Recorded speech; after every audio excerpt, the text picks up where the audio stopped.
Talk about MOOC movers and shakers, who's setting the agenda. The next person is actually Tobias, and Tobias Steiner will be talking about openness and OER in Germany, and give the example of Hamburg Open Online University.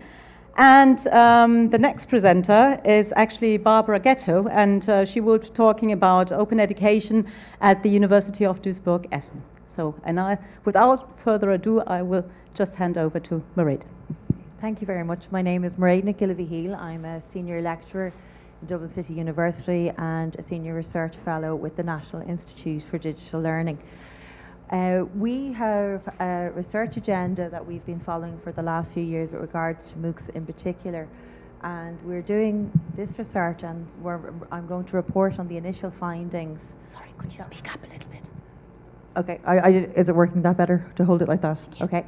So we're going to report on the initial findings of a project that we had. We were running with the IC4, or the Irish Cloud Computing and Commerce Centre in Dublin City University, and also Beijing Normal University in China. So I'm very happy to be here. I am sorry that I am sitting down and not standing up, but I have a problem with my left foot, so I'm hop along Cassidy, and I hop along, but I can't stand for very, very long, so apologies for that. Okay, so when we were looking at this, we wanted to try and boil it down to a very, very simple question, as in, who is using the hashtag MOOC to set the agenda, or agendas using Twitter? So, as I've put in here from Colin Pan, you can't just have slogans, you can't just have catchy phrases, you have to have an agenda. Agenda setting for us is seen as a political act, and that's where we have made this connection in with respect to this conference. So what I'm going to go through is to go through the background context, and I'll only do that very, very briefly because you've heard from other speakers today and there's no point of reiterating and regurgitating the same things as before. I'll also go through the conceptual framework that we have developed with respect to our project, and in particular on the findings that I'll present today in this specific part of the study. I'll just go through what the study was and then some of the findings. I've only given limited findings here, as we have findings published in other conferences as well, so I didn't want to repeat those and in other ones to come, so it's a balancing act, as you can imagine. So as you know, there are, with respects to MOOCs, there have been numerous analysis of how the MOOC discourse has been developing. So in traditional media, we've had many of those. So we know that agenda setting is part of the political process, and we'll go through the conceptual framework, which will actually describe more what we have that. We have, Niels Lewin and others who gave their literature review on and their analysis of papers, etc., and that's there. Again, I don't want to go into it because the last speaker just did, and I don't want to bore you all again. We did one on the Irish story, and how the Irish story was how MOOCs were being discussed within Irish media, and recently there have been more of these articles published in relation to North America, Canada, etc. So, but I thought when I came across this UK research paper a while back, and I think it succinctly sort of described how MOOCs were being reported and the agendas that were being set by media. So I don't know if you can read that, but it just says, journalistic writing is significant for this topic because popular discourse in mainstream media titles is shaping the MOOC trajectory.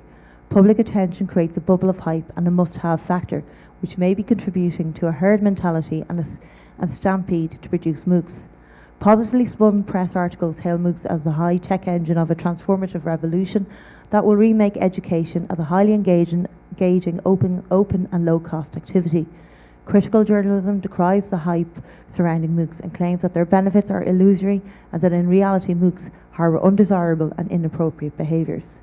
Whether you agree or you don't agree with that, it's very, very clear that there's two very diverse discourses being developed. So several studies have been published in the last few years looking at MOOCs in social media.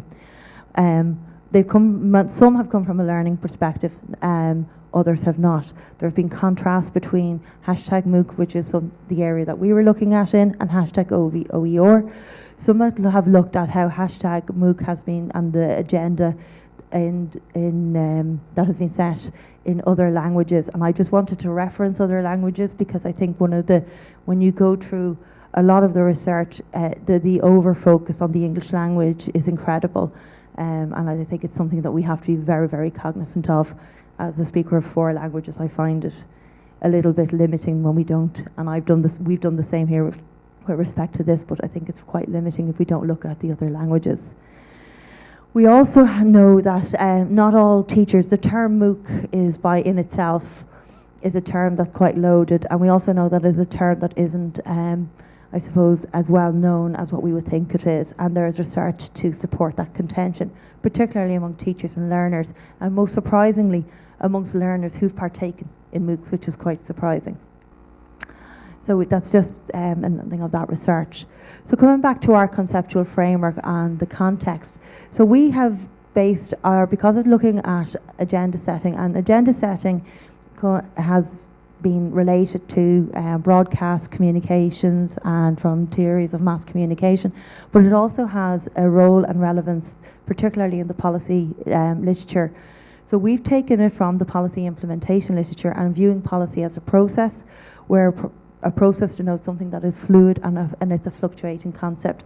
So we're also influenced by what we have called contextualism, taking the fact that the players or the implementers, as we look at this place, those who are agents out there trying to get their agenda across, they come from different backgrounds and they come from different contextual backgrounds. This is really, really important, because when we look at further down the road as looking at the context that Twitter brings in, that also relates to the network public, the notion of network publics and the affordances that the technologies put place upon them. So again, implementation is complex, we realise that, and agenda setting is part of the implementation process. And so we have agentic implementers who are influenced by their situated context.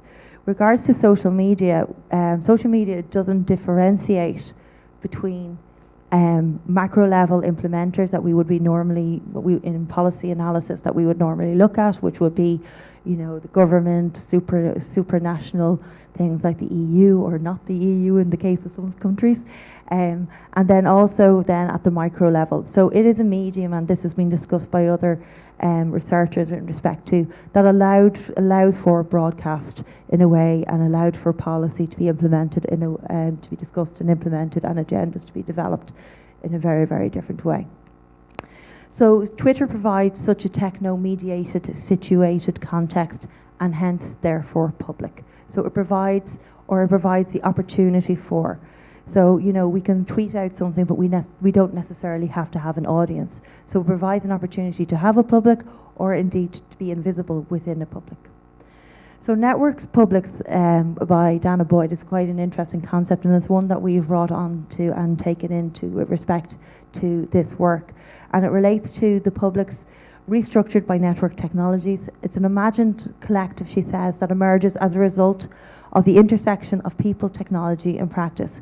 So Twitter structures shape the engagements that people have with their context and public. And this for us is an area this is why, because of the structures of Twitter's, i.e. how you can use Twitter, using the hashtag, using the affordances that the technology provides, allows you to engage with the environment in a very, very specific way. So agentic practice of using the hashtag as a label or metadata created by users is to identify the aboutness or subjects of tweets. So this is just some literature and some support of our framework in respect to that people use a hashtag for different reasons in very, very specific ways. They use it to identify what their tweet is about in some instances. We know that hashtagging can develop this notion of participatory culture, as in is that people will, when Ireland, a very simple hashtag was Believe a few months ago in November, when Ireland went to play New Zealand in Chicago, and that became a very popular hashtag in Ireland when we won after 11 years. So this notion has influenced our methodology, etc. We know that many of the reply functions when people reply to a hashtag or to somebody who's using a hashtag, they don't necessarily always have to use the same hashtag within their replies. So sometimes that can also have an effect on it. And we note that Bruins and Nat al, talk about, they also have this idea that hashtags are used by people or by individuals or implementers within Twitter to lay emphasis on. So we've transformed, I suppose, these sort of ideas into how we've engaged with this study, and they've actually affected how we've gone with respect to our methodology. So what we're saying is, with regards to participatory culture, we would expect people to have used the replies. So when we developed our network, one of our networks based on those who had replied, etc. And we thought that was more indicative of a social network as opposed to just an informational network, which was where potentially where people had used a hashtag in a tweet, but not necessarily were engaged in actual social engagement or interaction in that. So the study itself is a study of data that we drew down from Twitter using I never say this properly, so the GNIP API from September to December in 2015. Approximately 32,000 tweets. Of them were 70,000 original tweets, and then circa 14K of them were retweets. So we had multiple forms, completed multiple forms of analysis, and we've had descriptive, sentiment analysis, and network analytics. So just to give you sort of a flavour of some of the data that we've had, I'm just going to give you some. So these are, you can do loads of different types of analysis, but like finding out what was the most common words in it. So you can see, as you'd expect, MOOC, course, learn, online, e-learn, free, Coursera, edX, edtech, all the rest of them. So they're the frequency by which they appeared. We're looking at sentiment analysis really as sort of saying things, sentiment here is, so what we have here is just a reflection of where sentiment was particularly neutral, saying that people were not sort of one way or another saying this is a really bad MOOC or this is a really good MOOC, or we used it against a lexion of words that were within the API, which was able to classify the tweets with respect to their sentiment.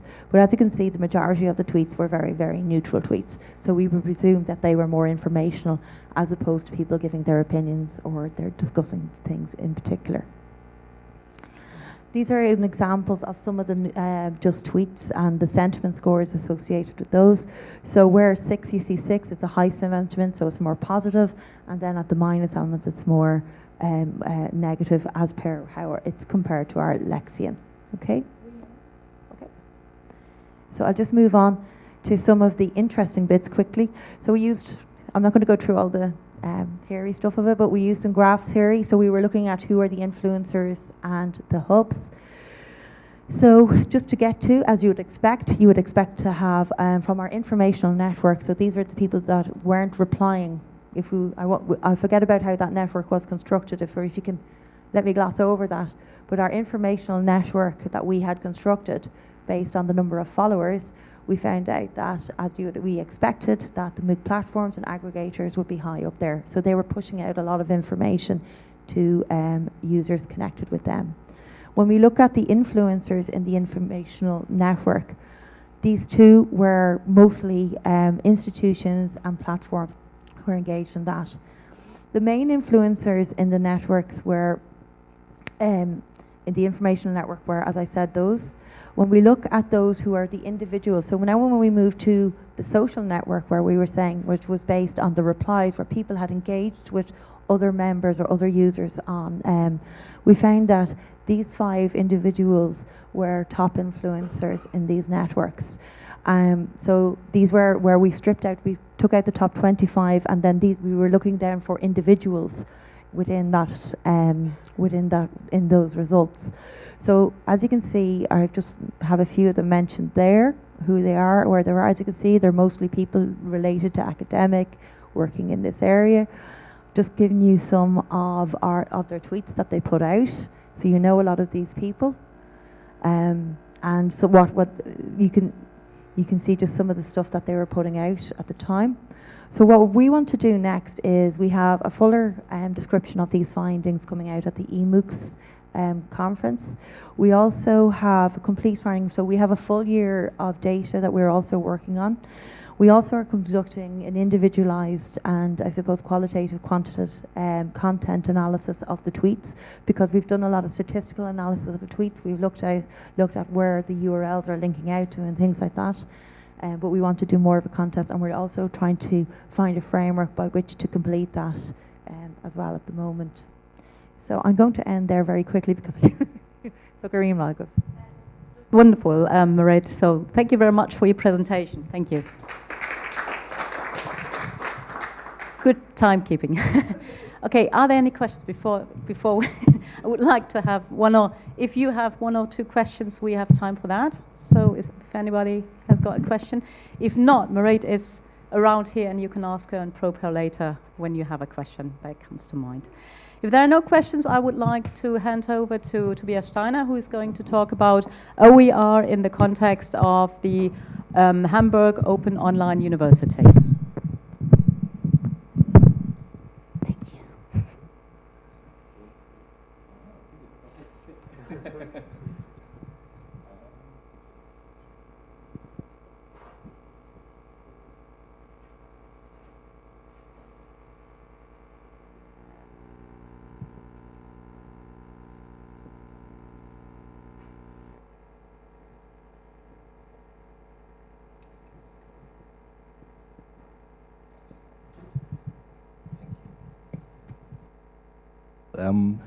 First of all, thanks for having us and me in this case, because I'm very sorry to have to excuse the other presenters today who couldn't make it. But anyhow, thanks for the opportunity to present this paper today. What I want to talk about in the following 15 minutes is the current developments that are taking place in Germany and the role that the metropolitan area of Hamburg is taking place within that context. What I'm going to do in the following 15 minutes, I will start out by briefly outlining the history behind, as well as sketching out the general situation in Germany in regards to OER. Some of that will maybe cross over to an earlier presentation that we had in the morning, but yeah, anyhow. From that, we will then, or I will then zoom into current developments within the context of Hamburg as one particular OER hotspot within the German context. Doing so, I will outline how national policies have reflected on decisions made within the Hamburg context, and then introduce 3 Hamburg-specific projects that work within that context. Finally, and to tie things up, I will sketch out how these projects fit into a larger agenda that aims to promote open educational practices within the context of the metropolitan area of Hamburg. So, as has been argued by a variety of speakers here at OER17, as well as the broader academic and general discourse, Germany as a country has been a latecomer to the OER party. Oh geez, that's not loading up, sorry. There should be a timeline up there. But yeah, anyhow. What seems particularly interesting is the emergence of a group of very early innovators during the 1990s who disseminated ideas about open and shared educational material on a local and regional basis. For example, the Central Hub for Education Material on the Internet, aka the Zentrale für Unterrichtsmedien im Internet, which was founded in 1997, or the 1999 inception of the so-called TIMS online lecture platform of the University of Tübingen, had premediated the open courseware movement that was put on track by the MIT and other high-ranking US research facilities and universities in 2002. But apart from these very early innovators, open education has long had a difficult stand on the agendas of German policymakers and broader scale use of OER by practitioners alike. Maybe if you want to check out the graphic, that's cut off here as well, okay. If you check the online website, there is a link to the slides where you can also zoom into the detailed graphic. So, as Göran Moos-Merholz and Markus Neumann have recently shown at the OE Global Conference in Cape Town, While important milestones such as the 2002 UNESCO Forum on the Impact of Open Courseware for Higher Education in Developing Countries, or the 2007 Cape Town Open Education Declaration, brought the open education movement to the attention of global policymakers in a variety of nations. Germany has only begun its first widespread advancements towards OER as late as 2011. But by the end of 2011, the so-called school Trojan scandal caused widespread public critique. The idea of the school Trojan was concocted by a group of German publishing houses as a plagiarism checker software that should check school computers for existing copies of copyrighted material. The tool itself never saw the light of day, sorry. But the idea behind it ignited larger scale discussions and uproar, particularly from the side of teaching staff in schools who felt spied on by the government and the publishing sector alike. From that, a more widespread discussion about German copyright law arose and highlighted underlying systemic discrepancies between the widely practiced use and remix of school material by teaching staff in schools and universities on the one hand, and the need of copyright lawyers and publishers or publishing houses on the other hand to account for each single copy made of a textbook. Because of this discussion and fostered by pioneers and early adapters, the OER movement in Germany caught traction as an alternative to closed source material for educational purposes, and particularly with the group of media-savvy school teachers. Overall, this debate highlighted the need of a substantial reform of federal law, because Germany's copyright law currently does not feature a way that allows for easily manageable reuse of material within the context of education and science, as, for example, is the case in the US or the UK with corresponding fair use policies.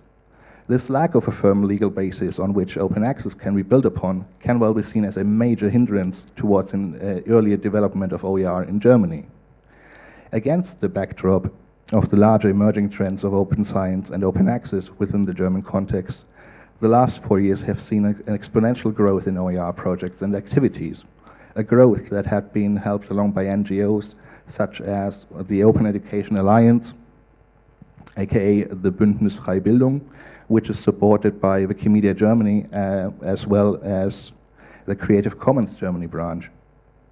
Furthermore, the Forum for Higher Education in the Digital Age, aka Hochschulforum Digitalisierung, which acts as a national expert group on governance, policies and innovation in digital teaching and learning, has substantially contributed to raising awareness on the level of policymakers, thus helping to bring forward the OER movement in Germany.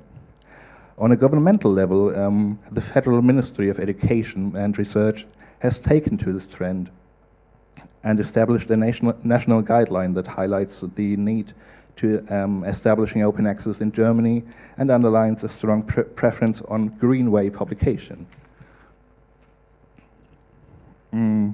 In 2015, the Standing Conference of the Ministers of Education and Cultural Affairs, the so-called Kultusministerkonferenz of Germany's federal states, the Länder, in conjunction with the Federal Ministry of Education and Research, particularly called for increased activity in the field of open educational resources.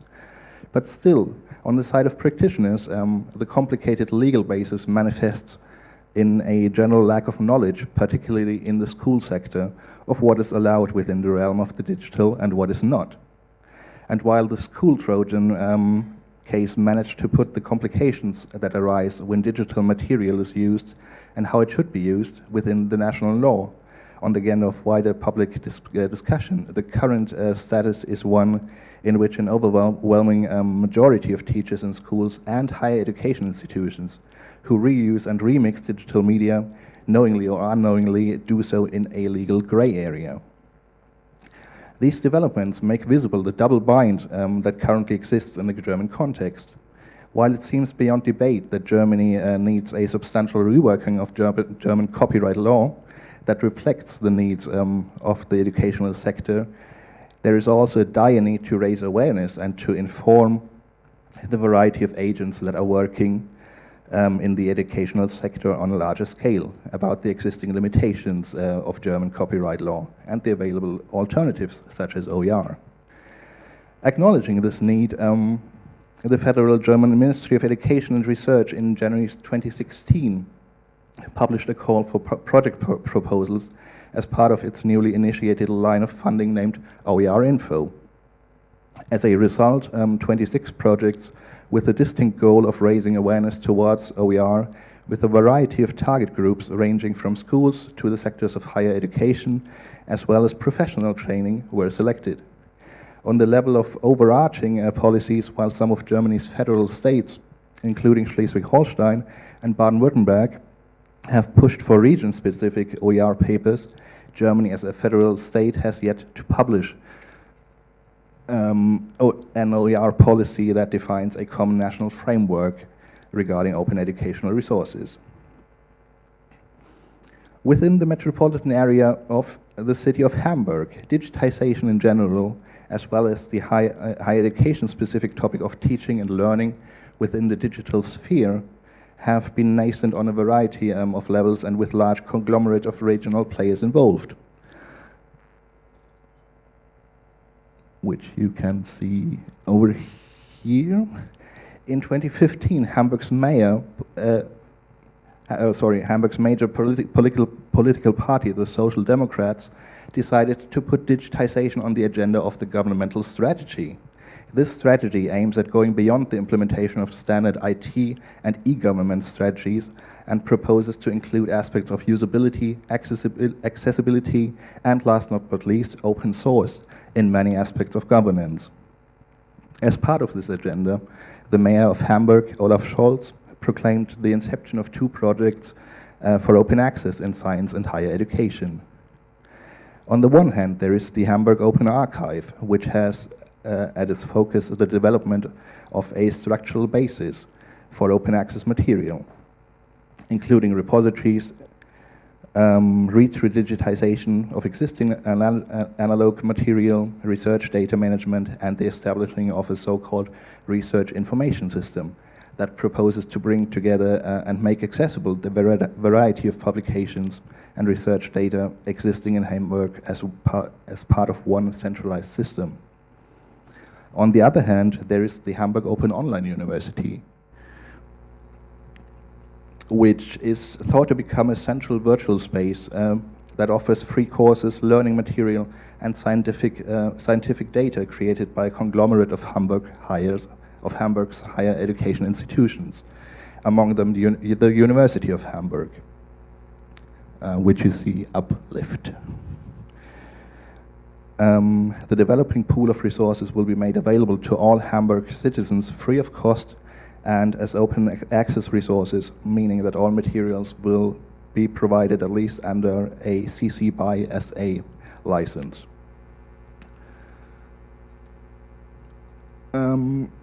As one major player within the Hamburg Open Online University cooperative, Hamburg University is responsible for the strategic implementation of open educational resources. As a major player within the Hamburg Open Online University, or as we call it, WHO, as an acronym, Hamburg University's goal is to make educational resources available open and free, while also working to establish an environment in which the 5 R's of reuse, remix, retain, revise, and redistribute, as proposed by Wiley, are made possible. 3 minutes? All right.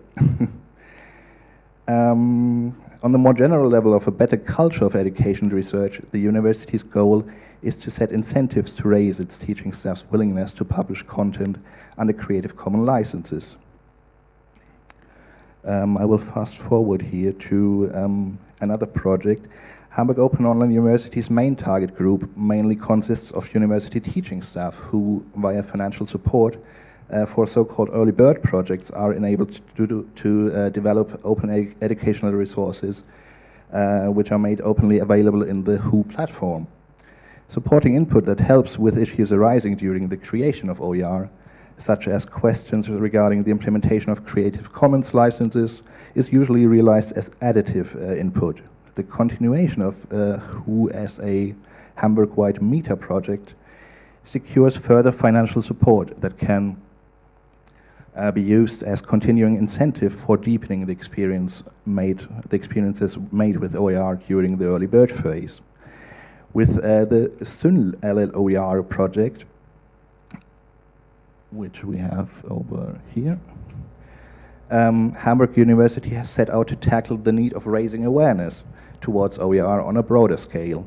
Funded via the Federal Ministry of Education and Research OER Info funding line, SUN OER consists of 4 pillars that have the goal of activating a variety of target groups spanning a large range of institutions and educational settings. Throughout the whole of Hamburg, students, teaching assistants, and the large number of teachers within the primary, secondary, and higher education sectors, as well as media officers and schools, are addressed and are brought in first contact with the world of OER. All in all, a creative mix of raising awareness, teacher training, and support offers an all-in-one package that is hoped to ignite a more widespread occupation with the topic of OER. All in all, Hamburg University's SUN OER project offers support structures for the technological, legal, and conceptual dimensions for the creation of OER. Hence, SUN OER will establish synergies between the early project experiences made within the context of the Hamburg Open Online University towards a sustainable model of OER production, dissemination, and awareness that is understood to act as an accelerator towards an environment of open educational practices. So to tie things up, what can be stated is there is still a lot to do in Germany if we want to make possible an open culture that allows participation in the sense of open educational practices. First of all, what we need to tackle is, over here, the general lack of knowledge about OER and OEP throughout all parts of education. We deem it crucial to raise awareness on a broad scale towards the problems posed by German copyright law as it currently exists. What can be proposed as a legally viable alternative is the active occupation with open educational resources and an engagement in corresponding projects. It is also necessary to highlight the fact that OER don't just pop out of nowhere, so to speak, and that the creation of OER needs to follow a larger agenda. On the school level, it would help teachers tremendously if editorially checked OER were to be aligned with existing school curricula so that sets of OER can be easily mapped to particular school years. This would also imply the creation of a new type of editorial work that ought to be financed via national funding. And when talking about the higher education sector, what might be called for is an open network that brings together the multitude of already existing OER as to make use of synergy effects and to avoid the building up of parallel structures on a national scale and between the federal states. All in all, we need to increase the pressure on policymakers in Germany to not stop at the first attempts of raising awareness for OER, but also to find a sustainable way to finance the developments and long-term operation of shared infrastructures and improved platforms that allow an easy access to OER for all. As Kerstin Mayberger has argued, tackling those issues is a complex but worthwhile task that allows for an overall development towards furthering digital literacy of students and teachers that implement OEP within the context of digital teaching and learning. Thank you. Thank you, Tobias, for this presentation. So, ladies and gentlemen, has anybody got a question concerning OERs within the Hamburg region, by any chance? Yes, Gabi.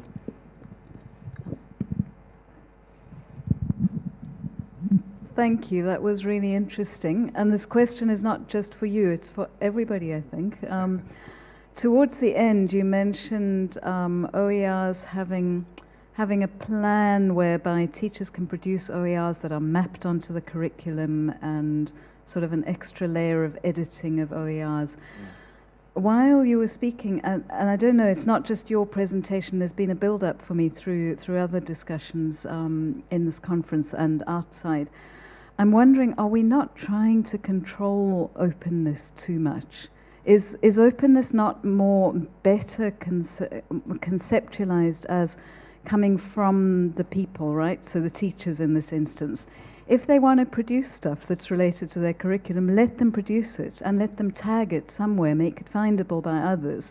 The more you try and control it, I think that was one of the mistakes we made in the JISC-funded projects in the UK, was we set up these special teams, task forces with, division of labor and workflow, and all the OERs that were produced had to, not all of them, but certainly the case I was involved in, the OERs had to come through this like bottleneck. We were the gatekeepers. We framed ourselves as the supporters. We're here to help you. We're here to make it easier for you so you don't have to spend so much time and you don't bother your pretty little head about the legal details kind of thing. We've got a copyright librarian in the team. But in reality, what happened then was the academics were very happy, the ones that bought in and that agreed to participate, to give us their stuff. And then they washed their hands of it. It was like their job was done. Gabi, sorry to butt in, but do you want to have an answer for that from the plenary? If so, we have to give them a slight chance. That's okay. So anybody has got the answer that we are all looking for? Well, I'm personally very, very grateful for this point, actually, because that is a problem which I think I would plea for not one or the other, but a collaborative way. So just a service that you can offer, which may tag certain materials to a certain curricula, because that is what we are experiencing when contacting teachers, that they just don't know how to add material to their curricula, like level 7 English lessons or something like that.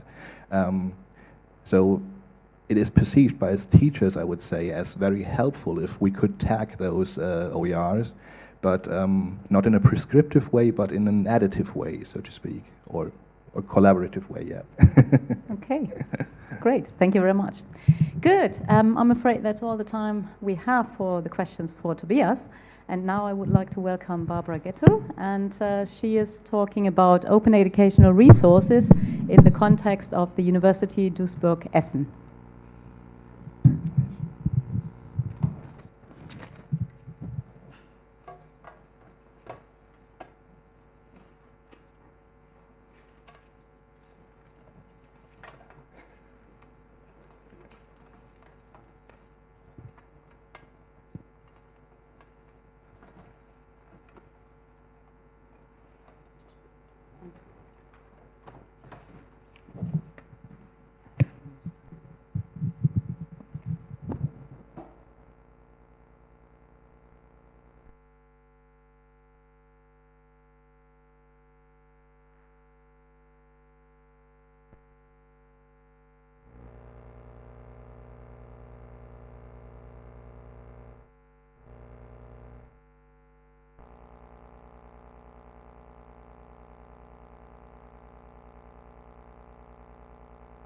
Good afternoon again. And first of all, I would like to thank you. Thank you for having me. It's my first time here on this conference, the OER conference. And I really appreciate the chance to present here today. I proposed this paper together with David Eckhoff and Michael Keres. I am Barbara Ghetto. I'm a postdoc researcher on higher education development at the Learning Lab at the University of Duisburg-Essen.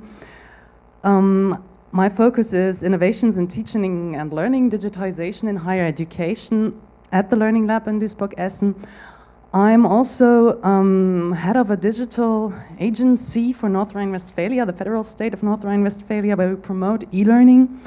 And I think you heard a lot about the governmental structures in Germany the past 2 days, so I will keep it really short. In fact, today I'm here as a researcher of the University of Duisburg-Essen. I want to present you our digital strategy and how we want to use OER to enhance our digital strategy and to enhance our overall university strategy. which is to become more open. You see our claim, the University Duisburg Essen is in a development process of becoming more open, enhance outreach and educational equality. We want to be even more open-minded. So here, the brief outline of my presentation, what you can expect the next 10 to 15 minutes. I'm sure Martina will keep the time and be strict. Yeah, I want to say some few words about the context we're working in. Again, Richard and also Tobias and Ingo told you a lot about the structures in Germany. Since I want to talk about the University Duisburg Essen, I will give you some of our objectives, of our characteristics. I will say something about this and how we want to enhance the overall strategy of our university with digitization and OER. So we have a lot of programs, mostly funded by our Federal Ministry of Education and Research at the moment, fostering digitization in higher education. We have, I would say, 3 fields. That's research on design and technology enhanced teaching and learning, technical innovations, but also what has come to be a very important subject for a lot of universities and colleges is the question of how to develop strategies, digital strategies for teaching and learning. Not to have those single projects in different aspects of the university, but to put it all together and to support this. And also, Tobias mentioned it before, the German Forum for Higher Education in the Digital Age actually has a new program where they support universities and colleges with the development of strategies for digitization in teaching and learning. The OER info, we heard about it in several talks, is also one of the national programs to support open education. It's an information hub we are building up. But since I wanted to talk to you about the University Duisburg Essen, I will move on to some facts on our university. We're a 2-campus university in the Ruhr area in North Rhine-Westphalia. It's a very densely populated, traditionally very industrialized region. We have a 2-campus university, 20 minutes by car separate the campuses from each other. We have a shuttle service for our students. They want to go from one campus to the other. We also have a sort of, it's called a freeway, a bicycle freeway, so the students can go by bike. I never tried it. I live in Cologne. Some facts on the University Duisburg Essen. It's one of the younger universities too. It was founded in the 70s. With the merger in 2003, we became one of the 10 largest universities in Germany. So it was the University of Duisburg, the University of Essen. Now we're together. That's why we have the 2 campuses in 2 cities. We have 11 departments. The humanities, social sciences, educational sciences, and economics would be the largest we have. And we also have a large center for teacher education. So what's very characteristic about our university are students. We have a very special, a very particular crowd. We have a lot of students with migration backgrounds, international students, many first-generation students, students that study part-time or have responsibilities as parents taking care of their family. This is, for us, this is a very important subject. The University Duisburg Essen was the first university in Germany who actually had a vice president for diversity management.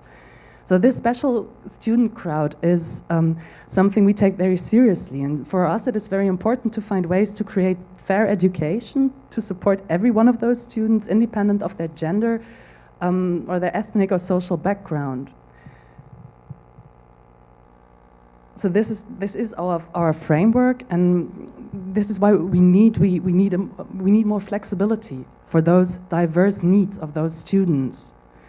And because of this greater need of flexibility, teaching and technology-enhanced teaching and learning has become very important to us. We see it as a key to more flexibility, not only considering the study times or study places, but also different approaches, a different pedagogy. So the university has put in a lot of effort and a lot of money into funding programs for digitization in teaching and learning. For the past 10 to 15 years, we built up many programs to support e-learning and have been, I would say, quite successful. We have the Learning Lab doing research on education in the field of educational sciences and with digital teaching and learning. We have a support team at the University Duisburg-Essen that supports the faculty to produce or to how to use e-learning. We have also many programs that support the teachers at our university if they want to use digital teaching and learning. Also, we want to bind our digital initiatives more closely to the overall strategy of the university. So in 2014, we actually launched an e-learning strategy, is what we called it back then. And here again, the main objectives are flexibilization to achieve more compatibility of study and private life, and also the development, quality development for another use of the face-to-face learning times with more comprehension-orientated interaction and feedback, like inverted classroom concepts or integrating interactive experiments, including self-learning units, podcasts, and also making use of e-assessment tools. So the university has the will to open up, and we have programs to support digital teaching and learning. So now, to promote openness in the field of teaching and learning, the university has launched a 2-year project to develop its own OER strategy. And this is not one of the projects in the funding line from our federal ministry, but it's actually money that our university gave us for this 2-year project to support OER. But being a traditional presence learning institution and providing education for higher education for high school graduates and focusing on formal study programs, and if we say we want to promote this openness with using OER, with digital strategies, we have to differentiate. What does openness mean for a traditional presence university? We're not going to give up the exclusivity we have. We still want to give credit points. We still want to have formal study programs. So the scope of openness as an institution-wide objective for us still has to be discussed and has to be differentiated. So when I talk to you today about the openness we are trying to achieve, I'm talking more about a pedagogical level of openness. We want to foster the exchange of teaching and learning contents, teaching concepts, best practices to improve conditions for our students by using open technologies and collaborative, flexible learning.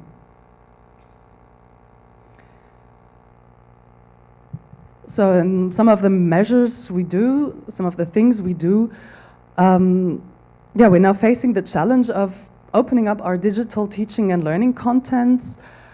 First step is we're raising awareness. We're talking to our faculty. We're having workshops. We're giving them information. On our platform, we use Moodle at the University Duisburg-Essen. It's the learning management system we use. There are a lot of contents, a lot of online learning contents, but I would say none of them is licensed CC BY. And I think I would have to estimate how many people in our faculties actually know about how to. Not very many.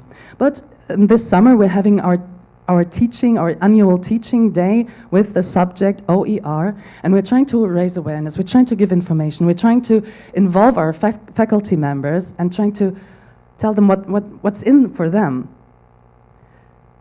So we're providing information, we're raising awareness. Also we have a technical part of this project where we are developing a platform where we can put all the contents. We're creating interfaces so we can use the contents we already have and make them findable, make people use them. And we give support for producing the contents. So this is it on one slide.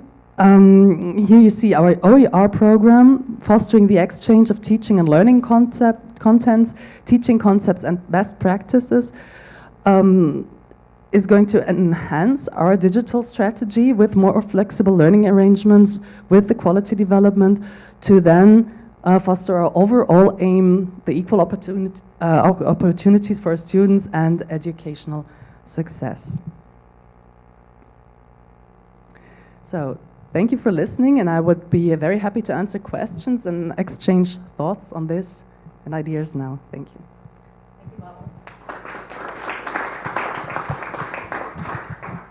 So, ladies and gentlemen, any questions?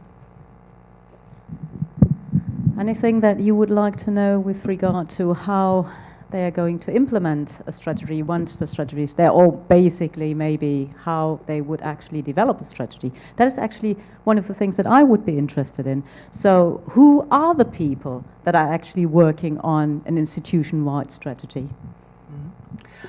Thank you for the question. Yeah, we in 2014, when we were talking about the digital strategy first, the e-learning strategy, we also founded a working group. It's called the E-Alliance in our university, and it's members of all units at the university who are involved in the subject. So it's from the faculties, it's from the support system, it's from the technical working groups, and it's our vice president for teaching and learning who's actually the head of the group. You just mentioned that the vice president leads this group. So how much does he know about OER? She. She. I'm sure. Yeah, our vice president is a she. And she's very much involved in the subject of digitization. Good for us. I think otherwise we wouldn't be able to do all this work in our university. And she's an educational scientist, so she actually has a sensitivity for the subject, which is good for us, good for our work. She's very supportive at this. And I think this is one of the the keys to success in our university. If you want to implement digitization in teaching and learning, and you have a strong or a supportive management, it's always helpful. Certainly is, no doubt about this. Questions that you might have? If not, the good news is outside is coffee and tea waiting for you. But before you rush out, please, Maren Deepwell asked me to ask you to stay seated. Well, not immediately, not now, but reserve your seats, dash out to get a coffee, and then come straight in, because we are on a very, very tight schedule for the last and really interesting plenary session that we're going to have for today. So if you have got your seats now, keep them reserved, be quick about it. Thank you very much for your cooperation. Thank you. Bye-bye.